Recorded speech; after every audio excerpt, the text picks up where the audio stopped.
Hello students, myself Maushmi Bhattacharya from Shet Vidya Mandir English High School CBSE Vasai. आज मैं आपको कक्षा 6 हिंदी व्याकरण का पाठ 10 संधि फिर से समझाने जा रही हूँ। संधि अर्थात ज्वाइनिंग यानी दो चीज़ों को जोड़ना। व्याकरण में संधि किसे कहते हैं? प्रथम शब्द के अंतिम वर्ण तथा द्वितीय शब्द के प्रथम वर्ण के मिलने से जो परिवर्तन होता है उसे संधि कहते हैं। संधि में मुख्यतः शब्दों का नहीं वर्णों का मेल होता है। जिस तरह से परिभाषा में समझाया गया है कि पहले शब्द का अंतिम वर्ण और दूसरे शब्द का प्रथम वर्ण जब आपस में मिलता है तो एक नवीन शब्द का निर्माण होता है, उसे हम व्याकरण में संधि कहते हैं। अब हम संधि के भेदों को समझेंगे। मुख्यतः संधि के 3 भेद होते हैं: स्वर संधि, व्यंजन संधि और विसर्ग संधि। कक्षा 6 में आपको स्वर संधि एवं उसके 2 भेद, दीर्घ संधि एवं गुण संधि के बारे में ही समझाया जाएगा। स्वर संधि के बाकी के भेद एवं व्यंजन संधि और विसर्ग संधि के बारे में आगे की कक्षाओं में समझाया जाएगा। अब हम ये समझते हैं कि स्वर संधि किसे कहते हैं। स्वर संधि नाम से ही स्पष्ट होता है कि जब स्वर के साथ स्वर का मेल हो उसे स्वर संधि कहते हैं। स्वर संधि के निम्नलिखित 5 भेद होते हैं: दीर्घ संधि, गुण संधि, वृद्धि संधि, अयादि संधि, यण संधि। स्वर संधि की परिभाषा में हमने समझा कि स्वर के साथ स्वर का मेल अर्थात हिंदी व्याकरण में 11 स्वर वर्ण माने गए हैं। उन स्वर वर्णों का जब आपस में मेल होता है तो उस परिस्थिति में जो संधि की क्रिया होती है उसे स्वर संधि कहा जाता है। स्वर संधि के 5 भेद जैसा कि कहा गया है, दीर्घ संधि, गुण संधि, वृद्धि संधि, अयादि संधि और यण संधि होते हैं। कक्षा 6 में केवल दीर्घ और गुण संधि के बारे में हम समझेंगे। दीर्घ संधि किसे कहते हैं? जब एक ही प्रकार के 2 स्वर आपस में मिलकर दीर्घ स्वर में परिवर्तित होते हैं तो उसे दीर्घ संधि कहते हैं। अर्थात जब प्रथम शब्द का अंतिम स्वर और द्वितीय शब्द का प्रथम स्वर समान हो, अर्थात अ अगर है तो अ का कोई भी रूप हो सकता है, ई है तो ई का कोई भी रूप हो सकता है, ऊ है तो ऊ का कोई भी रूप हो सकता है। अर्थात अंतिम स्वर प्रथम शब्द का और प्रथम स्वर द्वितीय शब्द का समान हो तो वह स्वर दीर्घ हो जाता है। जैसे अ या आ जब अ या आ के साथ जुड़ता है तो दोनों परिस्थितियों में आ बनता है।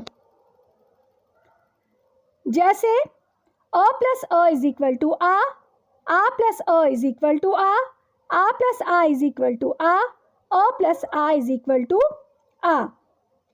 उदाहरण: वेद प्लस अंत इज इक्वल टू वेदांत, रेखा प्लस अंकित इज इक्वल टू रेखांकित, विद्या प्लस आलय इज इक्वल टू विद्यालय, हिम प्लस आलय is equal to Himalaya.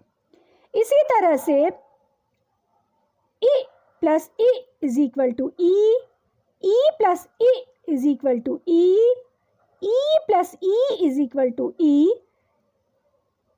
Plus ई इज इक्वल टू ई। कवि प्लस इंद्र कवींद्र, मही प्लस इंद्र महींद्र, नारी प्लस ईश नारीश, रवि प्लस ईश रवीश। इस तरह से हम देख रहे हैं कि अ का कोई भी रूप या ई का कोई भी रूप जब आपस में जुड़ रहा है तो प्रत्येक परिस्थिति में दीर्घ रूप हमें दिखाई दे रहा है। इसी प्रकार ऊ के साथ भी होता है। उ प्लस उ इज इक्वल टू उ प्लस उ इज इक्वल टू उ प्लस उ इज इक्वल टू ऊ, ऊ प्लस ऊ इज इक्वल टू ऊ। उदाहरण, भानु प्लस उदय इज इक्वल टू भानुदय, भानु प्लस ऊर्जा इज इक्वल टू भानुर्जा, वधु प्लस उपदेश इज इक्वल टू वधुपदेश, भू प्लस ऊर्जा इज इक्वल टू भूर्जा। री और री आपस में जुड़कर री ही बनता है। री प्लस री इज इक्वल टू री, मातृ प्लस ऋण इज इक्वल टू मातृण, पितृ प्लस ऋण इज इक्वल टू पितृण। अब हम स्वर संधि के द्वितीय भेद गुण संधि को फिर से एक बार समझेंगे।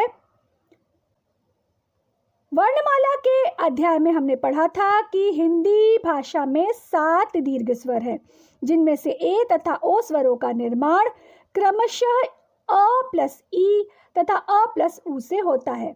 ऐसे स्वरों के योग से निर्मित होने वाले शब्द गुण संधि के अंतर्गत आते हैं।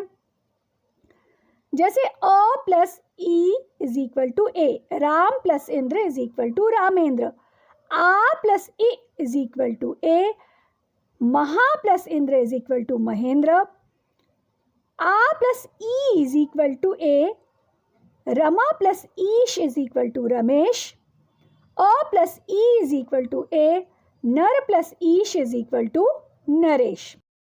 इसी तरह से अ प्लस उ इज इक्वल टू ओ, हित प्लस उपदेश इज इक्वल टू हितोपदेश, अ प्लस उ इज इक्वल टू ओ, यथा प्लस उचित इज इक्वल टू यथोचित, आ प्लस उ इज इक्वल टू ओ, महा प्लस ऊर्मी इज इक्वल टू महोर्मी, अ प्लस उ इज इक्वल टू ओ, सूर्य प्लस ऊष्मा इज इक्वल टू सूर्योष्मा। इसी तरह से अ प्लस री इज इक्वल टू अर, सप्त प्लस ऋषि इज इक्वल टू सप्तर्षि, आ प्लस री इज इक्वल टू अर, महा प्लस ऋषि इज इक्वल टू महर्षि। अब हम मुख्य बिंदु पर एक बार फिर से दृष्टि डालते हैं। हिंदी भाषा में जब दो वर्णों का आपस में मेल होता है तो उसे संधि कहते हैं। प्रथम शब्द के अंतिम वर्ण तथा द्वितीय शब्द के प्रथम वर्ण के मिलने से जो परिवर्तन होता है उसे संधि कहते हैं। वर्णों के प्रकार के आधार पर संधि के 3 भेद होते हैं: स्वर संधि, व्यंजन संधि एवं विसर्ग संधि। स्वर के साथ स्वर का मेल हो तो उसे स्वर संधि कहते हैं। स्वर संधि के 5 भेद होते हैं: दीर्घ संधि, गुण संधि, वृद्धि संधि, यण संधि और अयादि संधि। पाठ के अंतर्गत आपको प्रश्नोत्तर एवं अभ्यास करवाए गए हैं। प्रश्नोत्तरों को याद करें एवं निरंतर अभ्यास द्वारा संधि को और अच्छी तरह से समझें एवं पाठ को पुनः एक बार फिर से पढ़ें। हमारे संधि पाठ का पुनर्अभ्यास यहीं पर समाप्त होता है। धन्यवाद।